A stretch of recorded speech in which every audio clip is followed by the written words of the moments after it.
L'émission Bonjour Côte-du-Sud, une présentation de Guy Simard Auto qui fait la vente de voitures usagées, la réparation et l'entretien de votre véhicule. Guy Simard Auto, 401 boulevard Taché-Est, Montmagny, 281-5611. Guy Simard Auto fait la vente et l'achat de voitures usagées, la réparation de toute marque de voitures, garantie ou non par le fabricant, la vente et l'installation de pneus, changement d'huile à très bas prix et quoi encore. Guy Simard Auto, 401 boulevard Taché-Est, Montmagny, 281-5611. Les Caisses Desjardins de Montmagny-Lillet. Fier partenaire de l'émission Bonjour Côte-du-Sud. Les Caisses Desjardins de Montmagny-Lillet, fier partenaire de l'émission Bonjour Côte-du-Sud. Tous ensemble, nous contribuons à faire rayonner des milliers de jeunes. Desjardins, toujours là pour faire briller la jeunesse. Mercredi 2 septembre 2020. Vol dans les véhicules à Montmagny, un appel à la vigilance. Bienveillance, prévention et prudence au cœur des actions pour la rentrée scolaire au centre de services scolaires Kamouraska-Rivière-du-Loup. Un autre succès pour la collecte de sang de Montmagny. COVID-19, la capitale nationale est maintenant l'épicentre de la pandémie. Près de 95 millions de dollars en 6 semaines à des entreprises en difficulté. Burks est l'un des plus importants bénéficiaires des largesses de Québec. Tous les détails de ces nouvelles dans un instant.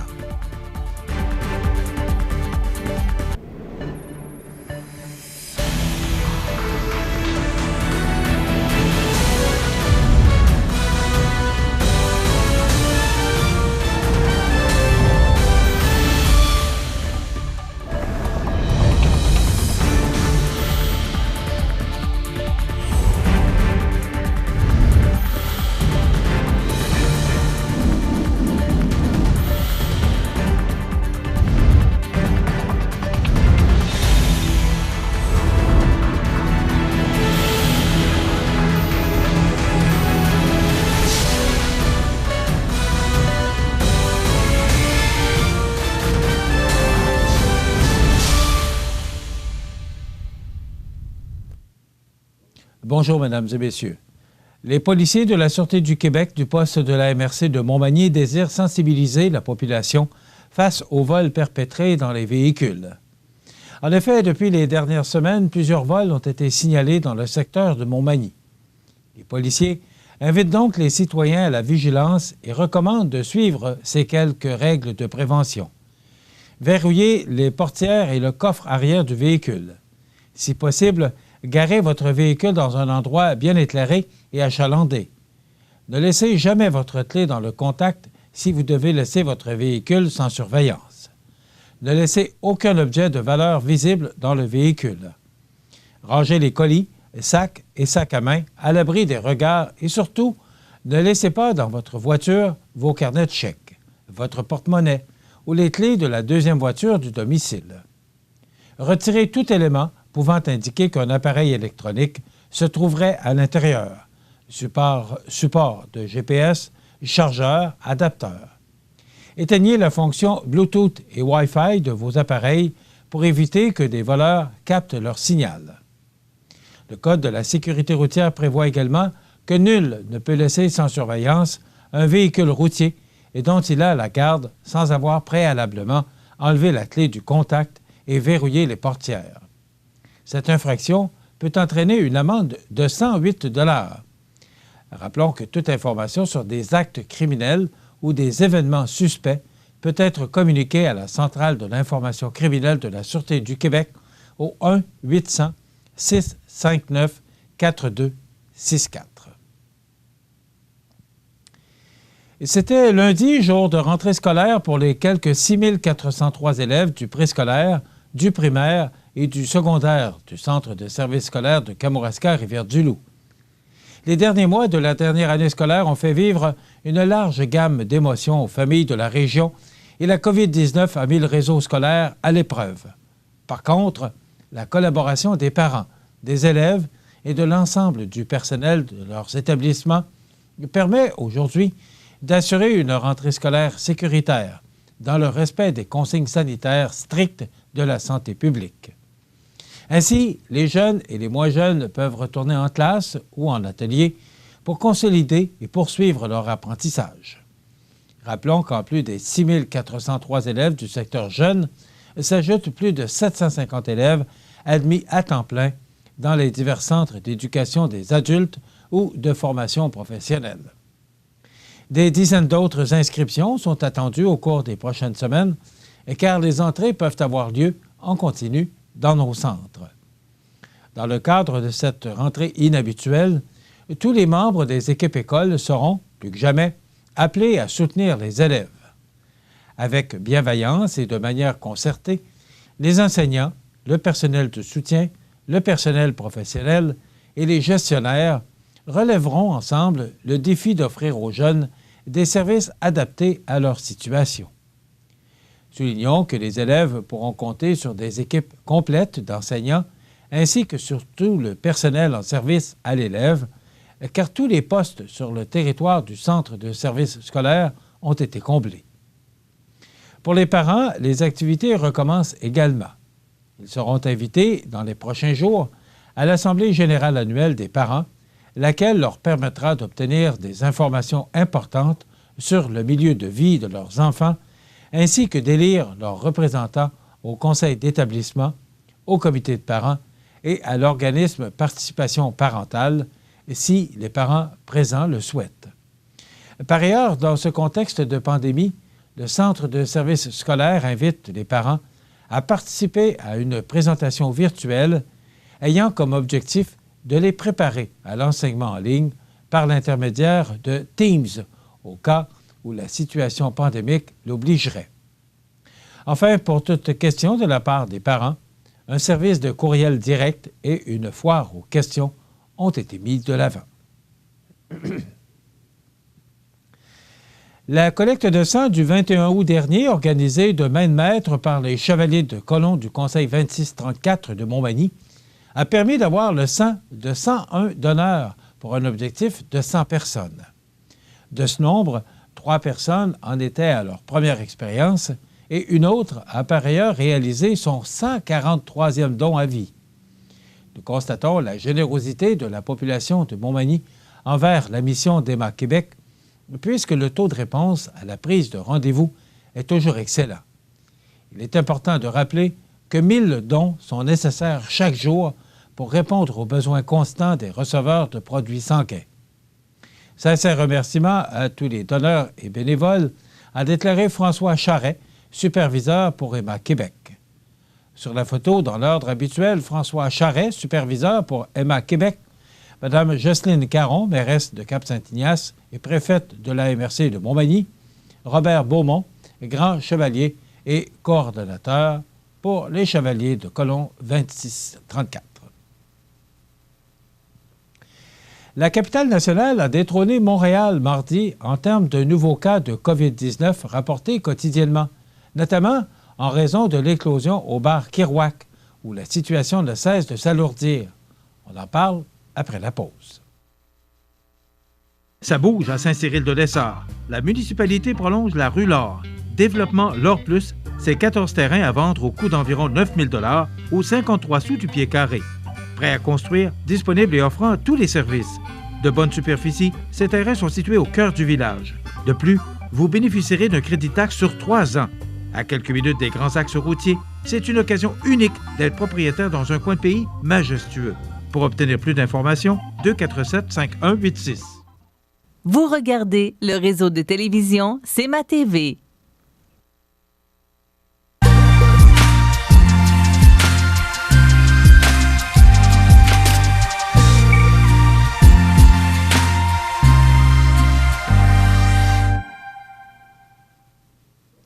La capitale nationale a détrôné Montréal mardi en termes de nouveaux cas de COVID-19 rapportés quotidiennement. Parmi les 122 cas rapportés mardi dans la province, 22 proviennent de Montréal, soit 18 %, alors qu'au moins 31 sont attribués à la région de Québec pour un pourcentage de 25. Cette situation est en grande partie reliée à l'éclosion au bar Kerouac, situé en basse-ville de Québec. Rappelons qu'une soirée karaoké qui se tenait le 23 août dernier serait à l'origine de la propagation importante du coronavirus parmi la clientèle et le personnel. Le CIUS, le CIUS-3S de la capitale nationale, fait état d'un total de 30 cas cumulés au sein de l'établissement depuis samedi. Toutefois, le ministre de la Santé, Christian Dubé, a indiqué que la situation serait encore plus préoccupante lors d'entrevues dans diverses radios de la province mardi. « Je sais qu'on est un peu tanné et que certains pensent qu'on fait ça pour rien, mais demandez aux 40 et quelques personnes qui sont infectées au Kirouac, et ce n'est pas fini. Ce qu'ils en pensent, a-t-il affirmé à l'antenne du 98.5 FM à Montréal, concernant le relâchement des mesures sanitaires dans la population. Le propriétaire du bar, Lucien Simard, a annoncé sur les réseaux sociaux que son établissement demeure fermé jusqu'au 9 septembre inclusivement. Une deuxième désinfection complète sera effectuée d'ici la réouverture. Depuis le début de la pandémie, 2093 personnes ont été infectées dans la capitale nationale, dont 1772 ont été déclarées guéries et 197 en sont décédées. Plus au sud, en Chaudière-Appalaches, on déplore 614 cas, soit 4 de plus que la veille, et 8 morts liés au coronavirus. Environ 95 % des cas dans la région ne sont plus malades. Le Kirouac n'est pas le seul établissement servant de l'alcool où la COVID-19 s'est invitée. À Gatineau, 3 clients et 5 employés du resto-bar Shaker ont été déclarés positifs au coronavirus. Le 6 de l'Outaouais souligne que des employés ont travaillé alors qu'ils étaient contagieux. La Direction générale de santé publique demande donc à tous les clients et au personnel ayant fréquenté l'établissement entre le 20 et le 27 août de suivre un test de dépistage. Le restaurant du boulevard Maloney-Ouest a annoncé sur Facebook qu'il allait être fermé pour les prochains jours par mesure préventive. En terminant, en un peu plus d'un mois, le ministre de l'Économie, Pierre Fitzgibbon, a consenti près de 95 millions de dollars en aide financière à une centaine d'entreprises aux prises avec les conséquences de la pandémie. Parmi celles-ci, on trouve le chic bijoutier Burks, qui a reçu un prêt de 10 millions de dollars. Jusqu'ici, ce sont donc près de 372 millions de dollars que le gouvernement a octroyés sous forme de garantie de prêt ou de prêt dans le cadre du programme d'action concertée temporaire pour les entreprises, le PACT. En tout, quelques 400 entreprises québécoises ont reçu un coup de pouce. Des interventions totalisant 278 millions de dollars ont été autorisées de la fin mars à la mi-juin. Puis, de la mi-juin à la fin juillet, c'est près de 95 millions de dollars en aide qui a été accordé. L'un des importants bénéficiaires du pacte a été le groupe Burks de Montréal, qui a reçu un prêt de 10 millions de dollars. L'entreprise montréalaise possède 30 bijouteries au Canada. Lancée dans les premières semaines de la crise sanitaire, l'initiative PACT vise à aider des entreprises qui étaient financièrement en santé avant la crise et dont les liquidités sont affectées par les répercussions de la COVID-19, peut-on lire sur le site d'Investissement Québec. Or, Burks a subi des pertes financières au cours des 2 dernières années. La bourse NYSE américaine a récemment averti l'entreprise qu'en raison notamment de ses déficits, ses actions pourraient bientôt être retirées de la cote. Les titres de Burks se négocient au NYSE American depuis 2005. Burks est contrôlé par une série de firmes obscures constituées au Luxembourg, en Suisse et aux Bermudes, des pays considérés à divers titres comme des paradis fiscaux. La société mère de ces entités est la fiducie Grande Rousse, domiciliée aux Bermudes, qui détient près de 76 % des actions de Burks. Au cours de l'exercice financier qui a pris fin le 28 mars, les ventes de Burks ont bondi de 12 % pour atteindre 169,4 millions de dollars. L'entreprise a tout de même enregistré une perte nette de 12,8 millions de dollars. La Vie en Rose vient de recevoir une aide de 21 millions de dollars, ce qui a permis aux détaillants de vêtements d'éviter la protection des tribunaux. C'est un prêt relais pour m'aider à passer à travers mes surplus d'inventaire et me réorganiser sans aller sous la loi de la faillite, indique au Journal de Québec le PDG de la Vie en Rose, François Roberge. L'aide prend la forme d'une garantie gouvernementale qui couvre 70 % d'un prêt de 30 millions de dollars consenti par la Banque nationale. Avec la fermeture des magasins au printemps, l'entreprise s'est retrouvée avec des stocks excédentaires alors que ses revenus étaient anémiques. Les ventes en ligne de la Vie en rose ont bondi. Elles représentent aujourd'hui 30 du chiffre d'affaires total contre 5 avant la crise. Malgré tout, les revenus du plus récent exercice de l'entreprise, qui a pris fin en juillet, ont fondu de 10 passant de 330 à 295 millions de dollars. Difficile de demeurer rentable dans les circonstances, d'autant plus que, chaque mois, l'entreprise verse environ 5 millions de dollars en loyer pour ses 200 boutiques La Vie en rose et ses 66 magasins Bikini Village. Certains propriétaires immobiliers se sont montrés conciliants, mais pas tous. Quand va venir le temps de renégocier, je vais m'en rappeler, lance M. Roberge. Il prépare déjà des avis de fermeture pour 4 magasins. L'homme d'affaires est à la recherche de solutions pour Bikini Village, dont les revenus dépendent largement des voyages dans le Sud. La chaîne de maillots de bain génère 30 des revenus de l'entreprise pendant l'hiver. Voilà ce qui complète notre bulletin d'actualité pour aujourd'hui. Si vous avez des nouvelles à nous transmettre, vous pouvez le faire en communiquant avec notre salle des nouvelles au 418-241-1313, poste 226. Ou encore, vous pouvez nous écrire à nouvelles@cmatv.ca. Vous pouvez également nous suivre, comme plus de 13 560 personnes le font maintenant, sur la page Facebook de cmatv.ca. Vous êtes à l'antenne du réseau de télévision CMA-TV, le média le plus regardé et le plus suivi, ce qui le confirme numéro 1 de l'information sur la Côte-du-Sud. Voilà, c'est tout pour l'instant. Dans quelques minutes, les prévisions de la météo et les heures de la marée.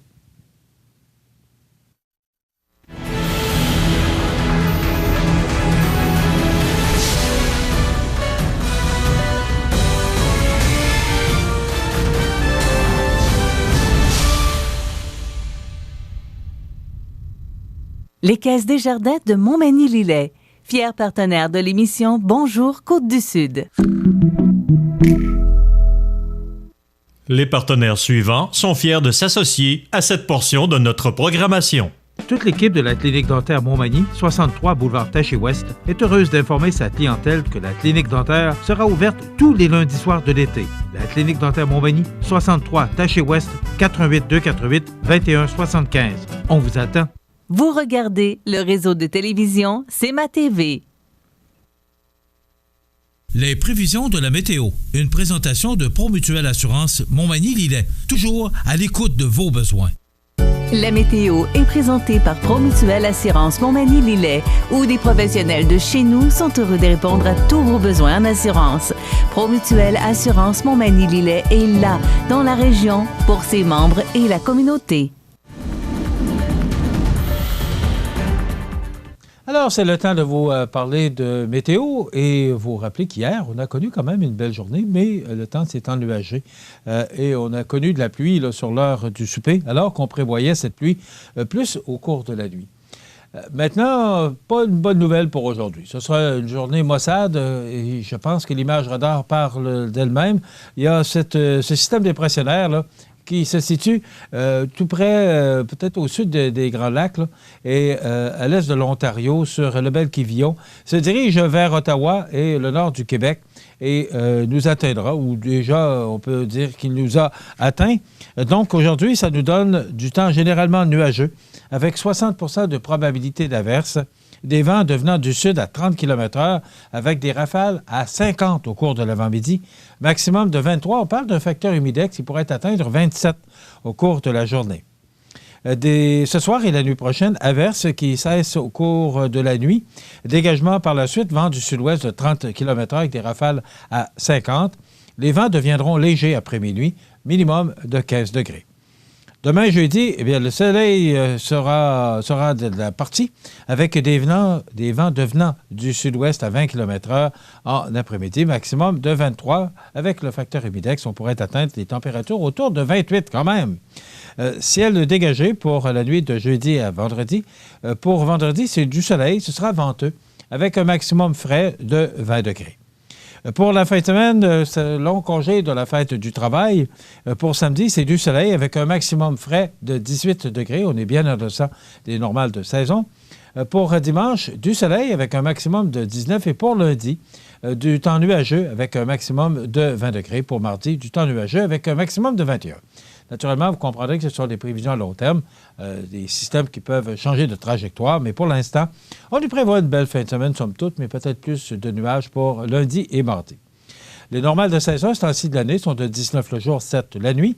Le soleil s'est levé à 6h03 ce matin, qui se couchera à 19h20, heure avancée de l'Est. La température la plus élevée a été enregistrée en 99 avec 30,2 degrés et la plus froide en 2004 avec 3,4 degrés. Aucune précipitation reçue hier, du moins c'est ce qu'on nous dit. Pourtant, il y a tombé un petit peu de pluie, mais peut-être pas assez pour l'enregistrer. Le maximum hier, mardi, a été de 22,4 degrés et la nuit dernière de 9,4 degrés. La pression barométrique est à 101,4 kPa à la baisse. L'humidité est à 77 % et les vents soufflent actuellement, de direction sud à 19 km/h en rafale à 28.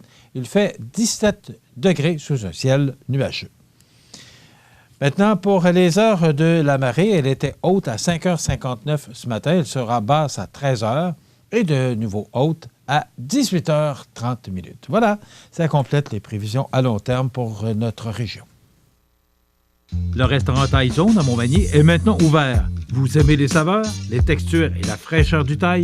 Une simple bouchée de nos plats vous fera vivre le tour de l'Asie. Rendez-vous au Thai Zone, 40 boulevard Taché-Ouest ou commandez directement sur thaizone.ca. En 1833, un jeune de 20 ans eut une idée. Une petite idée qui allait devenir un grand projet. Aujourd'hui, le rêve d'Ozanam est devenu réalité. Au Québec, depuis 1848, la Société de Saint-Vincent-de-Paul est là pour aider lors des pires catastrophes. Et c'est au quotidien qu'elle fait toute la différence, en donnant nourriture, meubles et vêtements à ceux qui en ont vraiment besoin. Depuis 165 ans.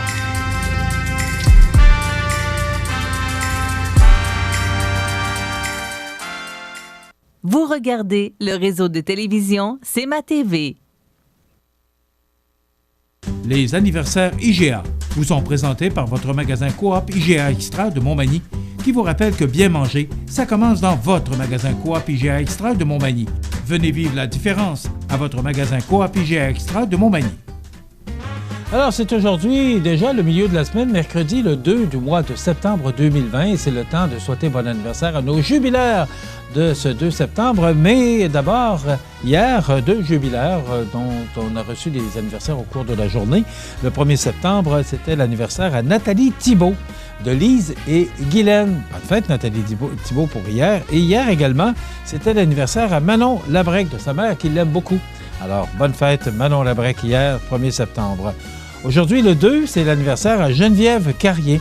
C'est de la part de Gervaise et Louise. Alors, bonne fête, Geneviève Carrier, tous nos vœux vous accompagnent. Et aujourd'hui, c'est l'anniversaire à Mme Rita Guimont. C'est de la part de Gilbert et Sabine. Alors, bon anniversaire, Mme Rita Guimont, en ce 2 septembre. Vous voulez souhaiter bonne fête aux gens que vous aimez, vos parents, vos amis, puis peut-être le faire longtemps d'avance pour être certain de ne pas l'oublier, là. Bien, vous pouvez nous téléphoner en tout temps, 24 heures par jour, 7 jours par semaine, via notre boîte vocale au 241-1313, poste 229. Aujourd'hui, les anniversaires sur la scène nationale. Guy Laliberté, président fondateur du Cirque du Soleil en 1984, il a 61 ans. Salomé Corbeau, comédienne québécoise, Caroline Laplante, dans Unité 9. D'ailleurs, Unité 9 qui reprend du service à compter de la semaine prochaine. Il y aura 4 émissions d'1 heure. Il semblerait qu'on nous réserve beaucoup de surprises. Elle a... Qu'est-ce que j'ai dit? Unité 9? Ah ben oui. Il est mêlé un peu, le monsieur. Hein? Alors, Unité 9, c'était cette émission très bonne, d'ailleurs. Je me trompais avec District 31. Alors, District 31... que je mentionnais, qui recommence la semaine prochaine. 4 épisodes d'1 heure, et il semblerait qu'on nous réserve beaucoup d'intrigues. Donc, Salomé, qui a 44 ans. Mario Tremblay, ailier droit du Canadien. Il a joué de 74 à 86. Il a été instructeur-chef également pour le Canadien. Ça a été vraiment vite comme passage, 96 à 97. Il est analyste à RDS. Il a 64 ans aujourd'hui. Scott Moore, patineur artistique canadien, 33 ans.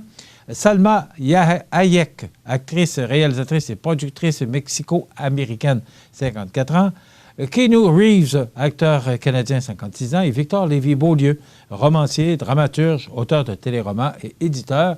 Il a 75 ans aujourd'hui. Les disparus de ce 2 septembre, Roland Harpin, en 2010, 76 ans, ancien directeur général et fondateur du Musée de la civilisation du Québec. En 2014, Stephen Sotlove, 31 ans, journaliste américain, deuxième otage assassiné en représailles à l'intervention militaire de la coalition internationale en Irak et en Syrie. En 2013, Gérard Paradis, 82 ans, acteur et chanteur québécois qui a joué entre autres dans Les Belles Histoires des Pays d'en haut. En 2013, Jacques-Henri Pain, 87 ans, un des instigateurs de l'étude démographique du Québec. En 2006, Clermont Pépin, 80 ans, compositeur, pianiste, professeur et administrateur. Et enfin, en 2002, Claude Larochelle, 71 ans, journaliste sportif québécois.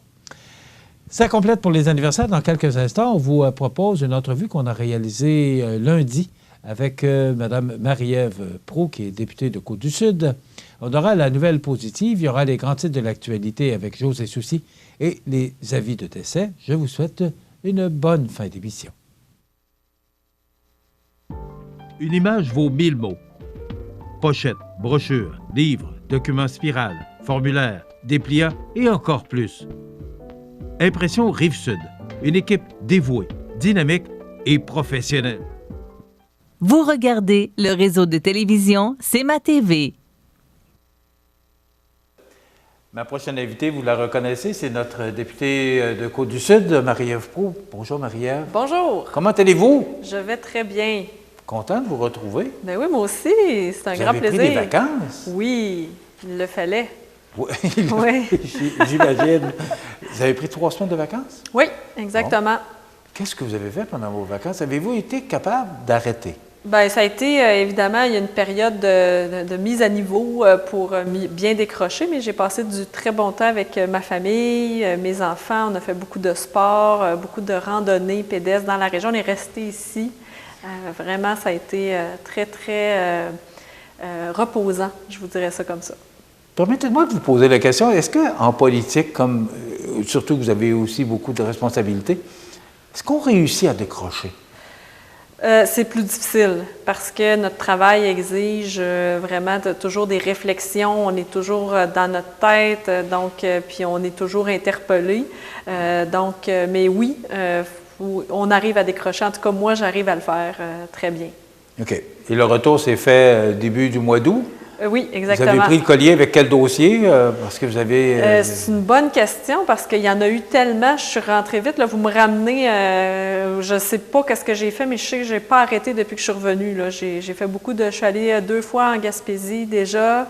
On a eu beaucoup d'annonces à faire aussi un peu partout. On a fait une tournée aussi dans la région ici. Donc, beaucoup de planification.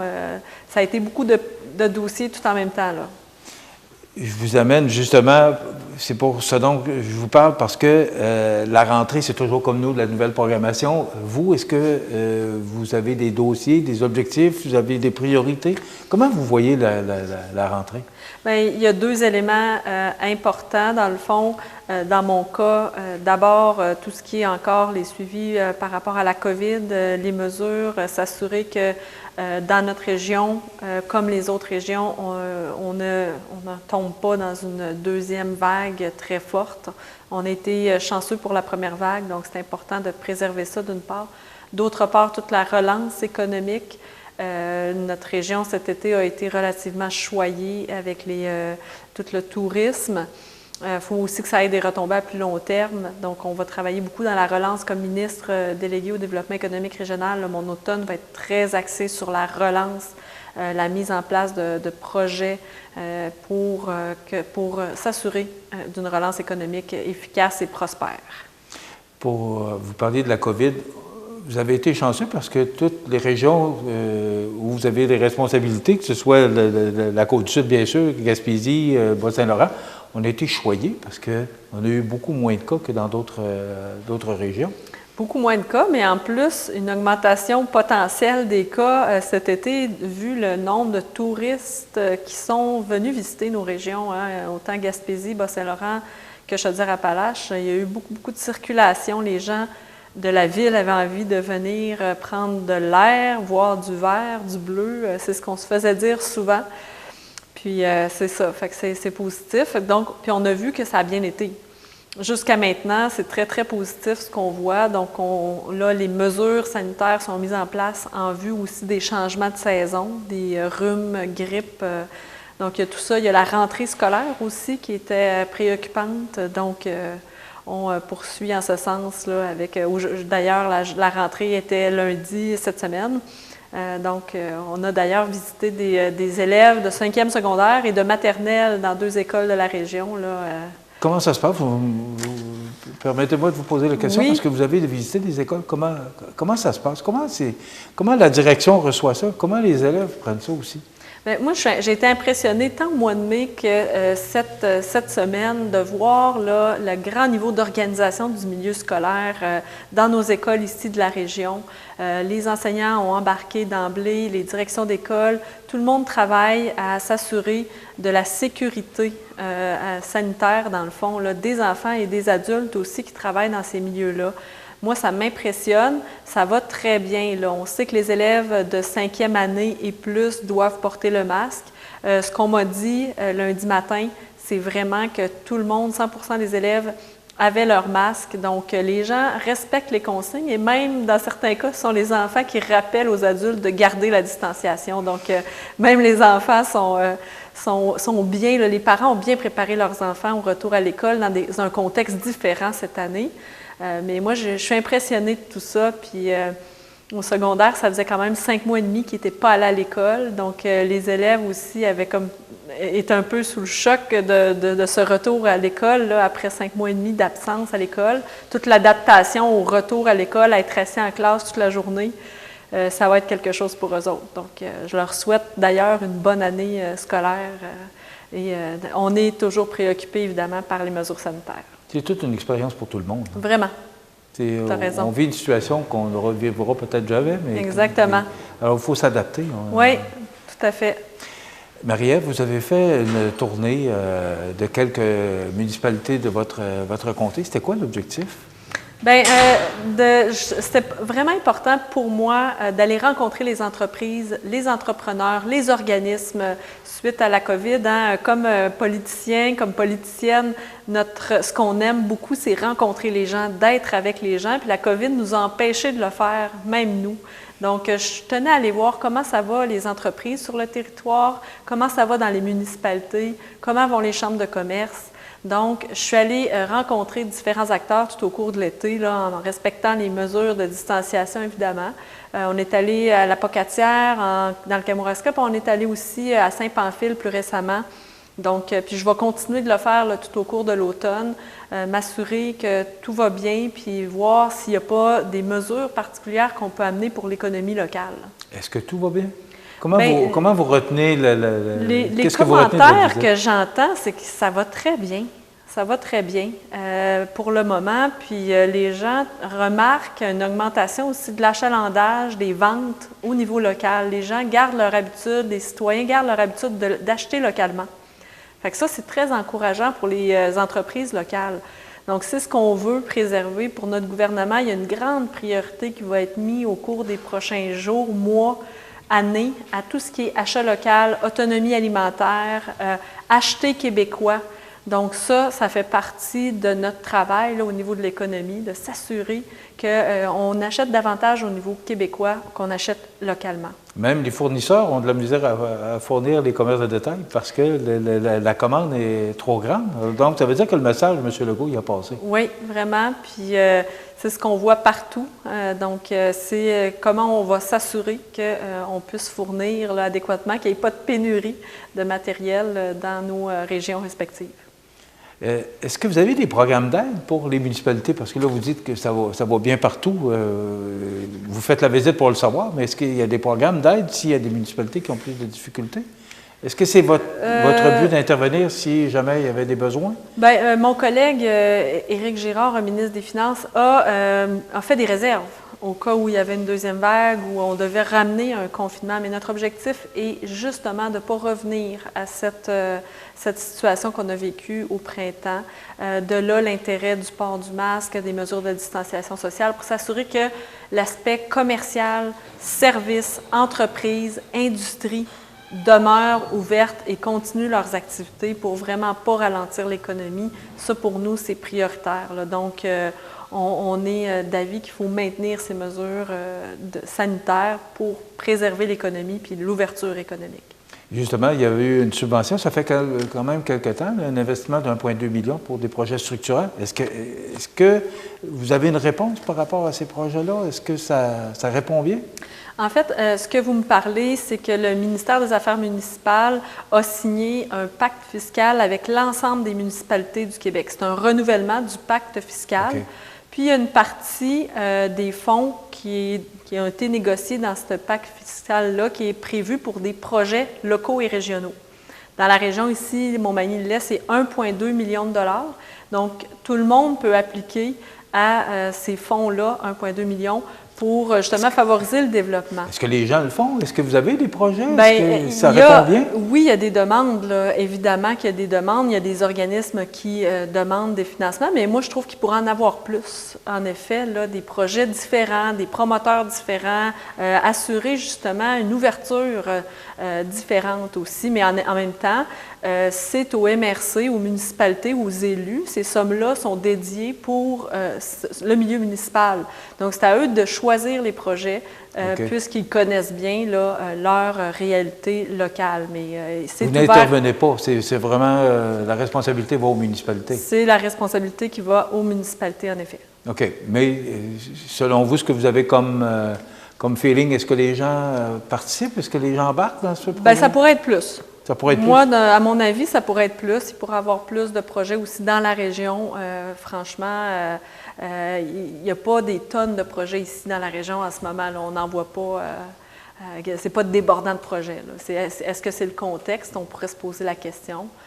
Mais il pourrait y avoir plus de projets parce que dans d'autres régions, on voit qu'il y a énormément de projets qui appliquent à ces fonds-là. Là. D'ailleurs, j'étais la semaine dernière en Gaspésie et il y avait beaucoup, beaucoup de projets. OK. Ouais. Et c'est satisfaisant pour vous aussi, c'est de voir que vous donnez de l'argent puis que les gens répondent à ça puis amènent des projets? Tout à fait, c'est intéressant. Nouvelle directrice? Oui. Le bureau, Julie Roy? Oui. Qu'on connaît très bien d'ailleurs. Bien sûr. Oui. Qu'est-ce qui fait que Julie arrive chez vous? Julie, ça faisait longtemps que je dois l'avouer, là, que je la courtisais pour venir travailler au bureau ici à Montmagny, au bureau de comté comme directrice de bureau, puisque c'est une fille d'expérience, c'est une fille dynamique, c'est une fille qui connaît bien les enjeux de la région.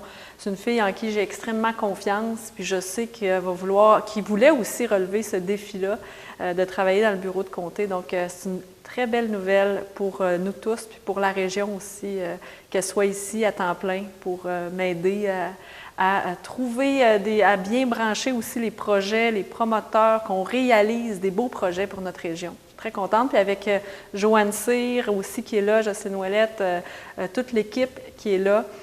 C'est vraiment, on s'en va vraiment là. Ça va être très positif pour la région. Je suis très Julie qui a déjà travaillé au CLD, donc qui connaît, les dossiers. Donc, CLD, elle a été à la MRC, elle a été aussi directrice d'une municipalité à Saint-Raphaël. Donc, elle connaît très bien la réalité locale et régionale. Comment se porte notre économie? Est-ce que vous avez un feeling de ce qui se passe chez nous? Comment vous voyez les régions dont vous avez la responsabilité? Vous avez parlé beaucoup de la Gaspésie. On a entendu parler beaucoup de la Gaspésie. Il y a eu beaucoup de touristes, là. Oui. Je dois vous avouer que notre économie locale ici, dans la région, là, dans Côte-du-Sud, a été relativement épargnée dans le confinement puisque beaucoup d'entreprises étaient considérées comme services essentiels. On a un tissu industriel fort. Il y a beaucoup d'entreprises dans le milieu de la construction. Donc, notre économie a été extrêmement épargnée ici, ce qui a permis aussi de mieux relancer notre économie parce que les entreprises étaient... Ça a été moins difficile à repartir. C'est ça, exactement. Ça a été moins difficile. Donc, ça je trouve ça sécurisant pour les gens ici dans la région. Maintenant, il y a des enjeux avec nos voisins du Sud. Il y a des enjeux avec l'exportation. Puis c'est là où on pourra voir peut-être, malheureusement, des impacts un peu plus négatifs. Mais je pense que nos entreprises sont résilientes, sont capables aussi de faire face à l'adversité. Il y a eu d'autres crises avant. Donc, je suis relativement confiante que ça va bien aller pour notre tissu économique ici. Évidemment, il y a des services, des commerces peut-être qui vont être plus touchés, mais on va voir s'il y a une deuxième vague ou non. Votre gouvernement est prêt si une deuxième vague devait arriver? Oui, tout à fait. La deuxième vague, nous sommes vraiment prêts. L'important, c'est un principe de précaution, d'être prudent. Puis je souhaite aussi à tous vos auditeurs un bel automne, puis on va se revoir dans un mois. Merci beaucoup, Marie-Ève. Merci. Voilà, Marie-Ève Proulx, députée de Côte-du-Sud. On s'arrête. Les partenaires suivants sont fiers de s'associer à cette portion de notre programmation. Desjardins et ses membres sont toujours là pour faire briller la jeunesse. Les jeunes ont des rêves, des ambitions, des projets et les Caisses Desjardins de Montmagny-Lillet sont fiers de les soutenir et de les faire rayonner. Desjardins, toujours là pour faire briller la jeunesse. Alors, la nouvelle positive de ce mercredi 2 septembre, un beau succès pour le Cinéparc à Saint-Pamphile. Le vendredi 21 août dernier, la ville de Saint-Pamphile a été l'hôte d'une soirée Cinéparc qui a visiblement été appréciée par la population. En effet, sur le site du Festival du Bûcheux, soit le terrain de soccer de l'école secondaire, plus de 70 véhicules se sont rassemblés pour que les gens puissent écouter un bon film. Bien qu'une légère pluie en avant-midi ait semé un petit doute quant à la tenue de l'activité, les conditions météo se sont ensuite mises du côté des organisateurs afin que cet événement spécial puisse être maintenu comme il se devait. C'est donc sur un écran gonflable de 16 par 9 que fut projeté le film « Jouer avec le feu », une comédie qui a su plaire à toutes les tranches d'âge. Comme les cinéparcs se font maintenant rares au Québec, nombreux étaient ceux pour qui c'était leur première expérience. De plus, dans un contexte de pandémie où les activités de divertissement extérieur sont moins nombreuses, ce fut une soirée très attendue qui a eu beaucoup de succès. Donc, bravo aux gens de Saint-Pamphile là, qui se sont donné la main pour organiser ce cinéparc à Saint-Pamphile le temps d'une soirée, le 21 août dernier. Vous regardez le réseau de télévision C'est ma TV. Les prévisions de la météo. Une présentation de Laurando Portes et Fenêtres, 164 4e rue Montmagny. Laurando Portes et Fenêtres, haute performance et qualité à juste prix. Des produits certifiés Énergie-Star directement du fabricant et un savoir-faire depuis maintenant 100 ans. Laurando Portes et Fenêtres, fabrication, vente, installation, financement et salle de montre au 164 4e rue à Montmagny et sur laurando.com.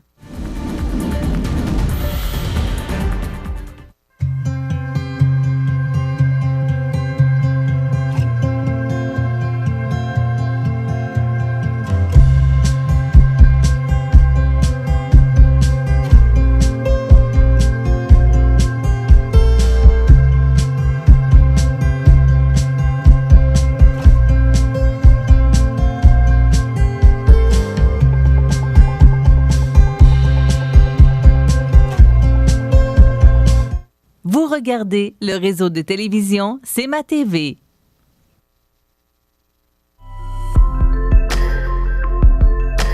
Demeurer chez soi est le souhait d'un nombre grandissant d'aînés. Afin d'aider ces personnes, le Centre d'action bénévole des MRC de Montmagny et de Lillet offre les services suivants. Accompagnement aux rendez-vous médicaux. Les bénévoles en accompagnement médical offrent une présence rassurante aux personnes lors de rendez-vous médicaux. Plus précisément, le service d'accompagnement médical bénévole, comme son nom l'indique, consiste à accompagner toute personne ayant besoin de support physique, de réconfort ou de surveillance. J'avais besoin d'aller consulter mon médecin à Québec et j'avais entendu parler du CECB qui avait un procédé d'accompagnement. Alors j'ai téléphoné, j'ai communiqué avec eux et on m'a envoyé une dame en plus de la gentillesse de cette dame-là. J'ai eu la chance de connaître une personne vraiment charmante qui m'a conduite avec beaucoup d'amabilité, beaucoup de doigté, de discrétion. Visite d'amitié. Le service des visites d'amitié est bénéfique pour les personnes aînées qui peuvent ressentir de la solitude ou de l'isolement des enfants et de la perte du réseau d'amis. Ces visites répondent aux besoins de jaser, de partager des moments privilégiés et de s'occuper par des activités telles que jouer aux cartes ou prendre une marche. Ce service est offert par un bénévole. Accompagnement en soins palliatifs et fin de vie. Le service d'accompagnement en soins palliatifs et ou de fin de vie consiste à accompagner une personne qui a recours à des soins palliatifs ou qui a eu un diagnostic de fin de vie. Cet accompagnement permet aussi d'offrir quelques heures de répit aux proches aidants du bénéficiaire. Depuis 40 ans, le Centre d'action bénévole des MRC de Montmagny et de Lillet est un organisme voué à l'amélioration de la qualité de vie des individus et des groupes par le bénévolat.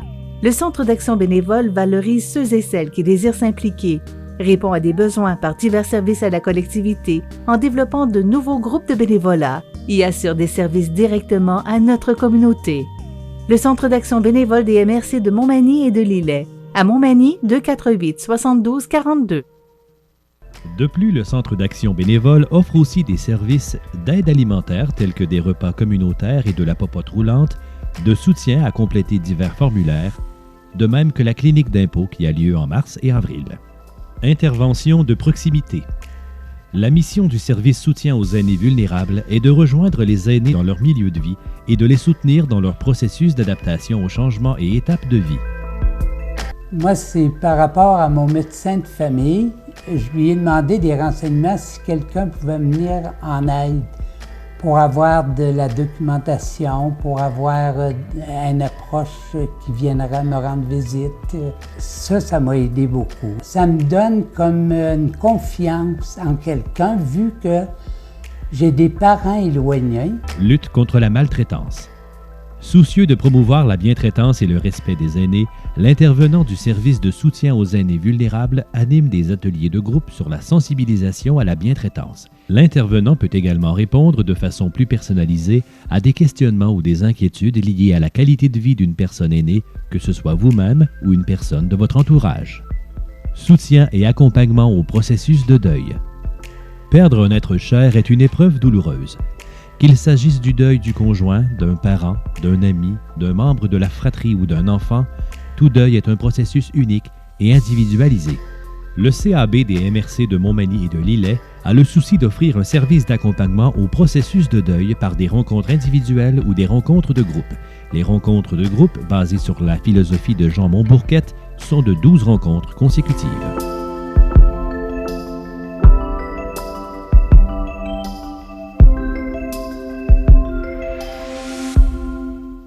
Vous regardez le réseau de télévision C'est ma TV.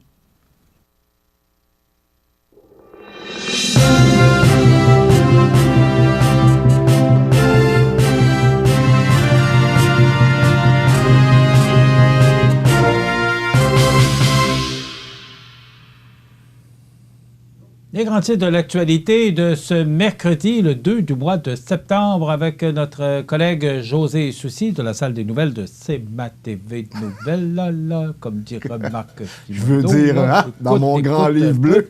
Écoute un peu, mon José, là. Mais tu sais que c'est un animateur qui a marqué énormément la région de Québec. Ouais, hein? Ben, qui m'a et marqué positivement. Parce qu'il était bon dans ce qu'il faisait. Il était coloré, mais c'était son style, puis les gens l'appréciaient. Mais moi, j'avais ri, à un moment donné, j'avais assisté à un spectacle de Mario Jean. Oui. Il l'avait imité. Et je l'ai... Puis, écoute, il l'avait. Puis il avait passé à la télévision, à un moment donné, Marc Simoneau était dans la salle. Et il avait assisté au spectacle. Ça a l'air que ça a été drôle. Ah oui, puis il riait, il trouvait ça drôle lui aussi. Un bon monsieur. Oh, oui. Écoute, j'ai été un peu beaucoup surpris. Comment ça? Dans ta nouvelle de ce matin, dans notre bulletin, qui faisait état de vol de voitures qui a augmenté. Moi, je ne comprends pas, avec les anti-démarreurs puis les tous les anti qu'ils nous ont mis dans notre voiture, on réussit encore à voler des autos. Oui, mais j'ai l'impression, Michel, que c'est des gens qui oublient de barrer leurs portes. Parce qu'à Montmagny, on se pense peut-être en sécurité, mais il n'en demeure pas moins que des voleurs, des gens mal intentionnés, il y en a un peu partout.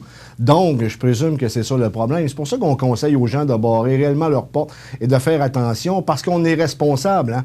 Si tu te fais voler dans ton véhicule et les portes sont débarrées, ben c'est plus difficile ensuite de ça pour se faire rembourser ou faire une plainte, parce que même s'il y a eu vol, ta responsabilité, c'est de barrer les portes de ta voiture. Et d'ailleurs, je l'avais marqué dans le texte. Et on peut même avoir des amendes. Hey, 108 piastres d'amende. Ben, j'en connais pas, sincèrement. Là. Écoute, on va donner une amende parce que t'as pas barré ta porte. Ben, c'est parce que quoi, tu vérifies toutes les poignées, voir si... Tu sais, je vois mal le policier se promener et vérifier les poignées de porte à savoir si sont barrés ou pas. Tout ça pour te dire que j'en connais pas qui ont eu cette amende-là, mais qu'importe, il y a des gens mal intentionnés pour votre sécurité. Ben, barrez vos portes, me semblerait-il qu'il y en a eu quelques-uns dans le secteur. Avec le véhicule d'aujourd'hui, dont le mien, là, moi, la porte se barre quasiment avant que je l'ouvre, tellement que c'est rapide. T'as un véhicule de Big Shot, tu as une Lamborghini, c'est normal. C'est ça qu'en 1962. Là, oui, c'est ça. C'est ça qu'avec mon station, il n'y a pas de problème. Oui, sur le piton, il fallait tenir le bouton dehors pour barrer la porte. Oui, c'est vrai. Tu es peut-être trop jeune pour ça. Non, mais je pense que j'ai déjà vu. Il fallait peser sur le bouton et peser sur le bouton extérieur pour fermer la porte pour être certain que la porte barrée. Écoute, avec les antidémarreurs aujourd'hui, ça me surprend un peu, là, mais je comprends que c'est sûrement pas des véhicules récents. Mais écoute, tu mentionnais là, le Wi-Fi puis le Bluetooth, là, parce que les voleurs qui sont très intelligents aujourd'hui, il faut être intelligent pour être voleur aujourd'hui. Avec toutes les technologies. Je sais pas si tu as vu le voleur dans le Journal de Québec, là, qui a écrit un message derrière sa carte d'affaires, qui a laissé sa carte d'affaires à la banque. Mettons qu'un point de vue intelligence, on passe ça. Il y a plus ou moins... Oui, c'est ça, c'est relatif. Hein? Il y a des degrés, je pense. Ouais. Écoute, 95 millions de prêts en 6 semaines. M. Fitzgibbon a le portefeuille généreux. Oui, en même temps, c'est avec notre argent et il y a le portefeuille généreux, mais il faudrait peut-être regarder ce qui se passe du côté de la caisse de dépôt parce qu'on perd énormément d'argent. Là. On a perdu 200-250 millions avec le Cirque du Soleil. On va perdre possiblement 500 millions avec, et même plus avec l'entrée mécaniste. Le mécaniste, exactement. Et ensuite de ça, il y avait un autre, me semble, Hydro-Québec, on a perdu 430 millions, mais ça, c'est plus compréhensible compte tenu des circonstances. Mais à un moment donné, tu regardes au fédéral, le déficit ne cesse de s'accroître. C'est qui va payer ça au bout de la ligne? Là? Je pense que c'est le contribuable. Hein? Et j'étais un peu inquiet pour les générations futures. Là. C'est sûr que l'année 2020, c'est une année possiblement oubliée, mais quand même, il va falloir qu'on se redresse. J'écoutais Éric Duhem lorsqu'il était au 93, puis j'avais trouvé ça bon ce qu'il a dit. Tu sais, il dit, attendez-vous qu'au cours de la prochaine année ou des prochains mois, la COVID-19 va avoir le dos large. Ah ben oui. Ah oui, et là, on donne toutes sortes de raisons par rapport à la COVID-19, mais là, à un moment donné, là, le 380 milliards de déficit là, du gouvernement fédéral, là, et on s'oriente vers un déficit également au provincial. Moi, je dis toujours la même chose, José. Hein? C'est que quand tu vas magasiner et tu as ta carte de crédit, il faut que tu t'attendes qu'à la fin du mois, là, faut que tu la rembourses, ta carte de crédit. Malheureusement. Sinon, c'est 19,99 en tout cas, ça dépend des cartes, là, de taux d'intérêt. Alors, faut que quand tu empruntes, il faut que tu repayes. Comment ils vont faire pour rembourser le 380 milliards de dettes, de surplus, de déficit qu'on a? Ce qu'on se rend compte aussi, c'est que les dommages collatéraux reliés à la COVID-19, la pseudo-pandémie, parce qu'on se pose des questions, ça va peut-être faire plus de bruit, plus de mal que la pandémie elle-même par rapport aux suicides, aux faillites, etc. Donc, il va falloir qu'on trouve un juste milieu. Je pense que c'est objectif de dire ça ce matin. Merci, José. Donc, ça complète. Demain, on aura notre chronique culinaire. Ce sont de nouvelles chroniques qu'on réalise avec Benoît Tardy. C'est nuageux, de la pluie aujourd'hui et du beau temps pour demain. Passez une bonne journée. À demain. Vous regardez le réseau de télévision C'est ma TV. La résidence funéraire Boulanger vous propose une gamme complète de services personnalisés afin de répondre à tous vos besoins en matière de funérailles. Nous vous fournissons des installations de services innovants qui répondent en évolution des familles d'aujourd'hui. Nous prenons soin de vous afin que vous puissiez vous concentrer sur ce qu'il y a de plus important, votre famille, vos amis et vous-même. Salon funéraire adapté pour votre plus grand confort, grand stationnement et facilité d'accès. La résidence funéraire Boulanger, pour bien faire dans la dignité. Le réseau de télévision C'est ma TV vous présente les avis de décès.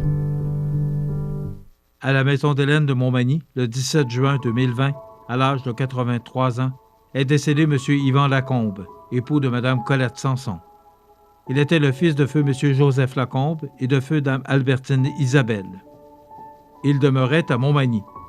La famille vous accueillera à la maison funéraire Laurent Normand, 115 rue Saint-Louis, Montmagny, samedi 5 septembre, jour des funérailles, à compter de 9 h. En raison des circonstances actuelles, nous demandons au public de bien vouloir se conformer aux mesures d'hygiène et de distanciation physique, ainsi que le port du masque qui sera obligatoire. Le service religieux sera célébré par la suite à 11h en l'église Saint-Thomas de Montmagny. Les cendres seront déposées au mausolée de Montmagny. La famille tient à remercier le personnel de la Maison d'Hélène de Montmagny pour la qualité des soins prodigués. Vos témoignages de sympathie peuvent se traduire par un don à la Maison d'Hélène. Des formulaires seront disponibles au salon. La direction a été confiée à la maison funéraire Laurent Normand, 115 rue Saint-Louis, Montmagny. Au centre d'accueil Saint-Joseph de Lévis, le 16 mai 2020, à l'âge de 91 ans et 7 mois, est décédée Mme Alice Marceau, épouse en première noce de feu M. Albert Bernard et en deuxième noce de feu M. Pierre Boulay. Elle était la fille de feu M. Édouard Marceau et de feu Dame Marie-Ange Couture. Elle demeurait à Lévis et autrefois de Sainte-Apolline-de-Patton. La famille vous accueillera à la salle municipale de Sainte-Apolline-de-Patton, 108 avenue Ouellette, samedi 5 septembre à compter d'11h. En raison des circonstances actuelles, nous demandons au public de bien vouloir se conformer aux mesures d'hygiène et de distanciation physique, ainsi que le port du masque qui sera obligatoire. Le service religieux sera célébré à 14h en l'église de Sainte-Apolline-de-Patton. Les cendres seront déposées au cimetière paroissial. La famille remercie le personnel du centre d'accueil Saint-Joseph de Lévis pour les bons services reçus. La direction a été confiée à la maison funéraire Laurent Normand, 115 rue Saint-Louis, Montmagny. Au centre hospitalier de l'Hôtel-Dieu de Lévis, le 3 août 2020, à l'âge de 97 ans, est décédée Mme Blandine Pelletier, épouse de feu M. Roger Gauvin. Fille de feu Dame Aurore Morneau et de feu M. Servule Pelletier, elle demeurait à Saint-Pamphile et depuis quelques années à Lévis. Vos témoignages de sympathie peuvent se traduire par un don à la résidence d'Éziel ou à la fondation de l'Hôtel-Dieu de Lévis. Des formulaires seront disponibles à l'église. De sincères remerciements sont adressés aux membres du personnel de la résidence d'Éziel et de l'Hôtel-Dieu de Lévis pour la qualité de leurs soins et de leurs attentions toujours bienveillantes à son égard. Étant donné les circonstances actuelles reliées à la pandémie, vous pourrez venir saluer les membres de la famille tout en respectant les mesures d'hygiène et de distanciation physique. Le port du masque sera obligatoire. Les funérailles avec Eucharistie seront célébrées le samedi 5 septembre à 11h en l'église de Saint-Pamphile, où les membres de sa famille vous accueilleront à compter de 9h30. Veuillez noter que pour assister à la messe, le nombre sera limité à la capacité maximale de l'église en fonction des règles de distanciation en vigueur. Ces cendres seront par la suite déposées au cimetière du parc de Saint-Pamphile en présence de la famille proche seulement.